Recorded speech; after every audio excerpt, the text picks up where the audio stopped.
Hey there. Today, we're going to pull back the curtain on the economics of tourism. We're talking about the invisible forces that shape, well, not just one of the world's biggest industries, but maybe even your next vacation. Okay, so you're planning a trip. Instantly, the questions start popping up, right? Where do we go? What can we spend? Is it going to be a chill beach trip or maybe a big city adventure? Budget road trip, or are we splashing out on something fancy? Now here's the thing. That decision, it feels super personal, like it's all yours. But what if I told you that you're actually part of this massive, invisible economic story? Yeah, you're an actor on a global stage. So let's pull back that curtain and take a look at the script you might not even know you've been following. All right, Section 1. Let's get into the hidden logic of your vacation. And it all boils down to one fundamental idea in economics, the trade-off. I mean, it's simple, right? To get one thing you really want, like that incredible trip, you always have to give something else up. And there's a name for that: opportunity cost. And listen, it's not just about the cash you spend on the flight and the hotel. It's also about the value of the next best thing you didn't do. What else could you have done with that time and money? That's the real cost. You know, the very first big trade-off you make, and you probably do it without even thinking about it, is this constant tug-of-war between work and free time. It's a simple choice, really.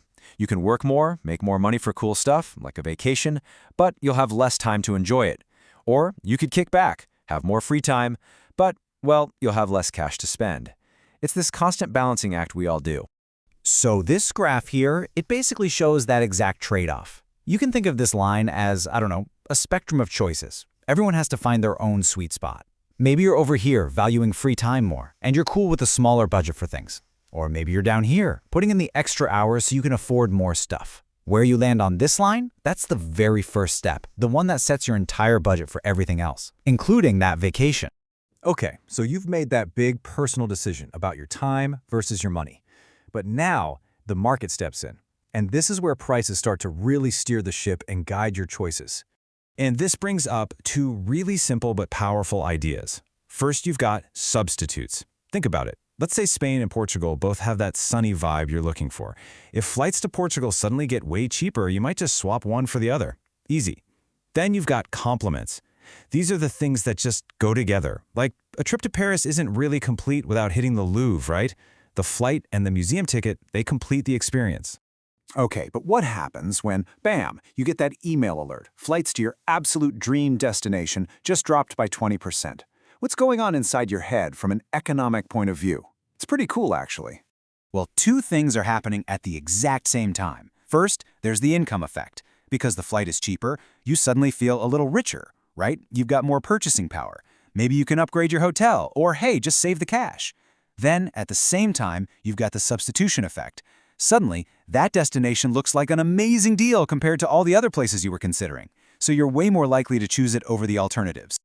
And this same logic explains why our travel plans change when we get, say, a pay raise. You might ditch your usual budget-friendly spot for a 5-star resort you've always wanted to try. Now, economists have a term for that budget spot. They call it an inferior good. It sounds harsh, but it's not a diss on the place. It just means it's the kind of thing we tend to buy less of as our income goes up. But let's be real. Our choices aren't just about spreadsheets and prices. We don't make these decisions in a vacuum. There's this huge social element to travel. It's not just about what we can afford, it's about what we see everyone else doing. And this isn't a new idea. Check this out. Way back in 1949, an economist named James Dusenberry had this fascinating insight.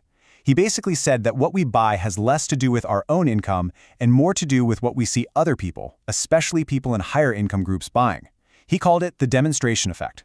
And in today's world, the demonstration effect is on steroids, and it's called your social media feed, right? Every single picture from a friend, a cousin, an influencer, it's a little signal. It's constantly shaping what we think a good vacation even is. We see our reference groups, the people we compare ourselves to, posting from these amazing places, and bam, suddenly that's the new benchmark. That's the trip we start dreaming about. Okay, so we've pulled back the curtain on all this, but why does any of this economic stuff actually matter? What's the big takeaway? Let's wrap this all up. That seemingly simple choice, where should I go on vacation, is actually the final scene of a hidden economic play. It all starts with that personal trade-off you make between working and relaxing. Then, market prices come in and nudge you with those income and substitution effects.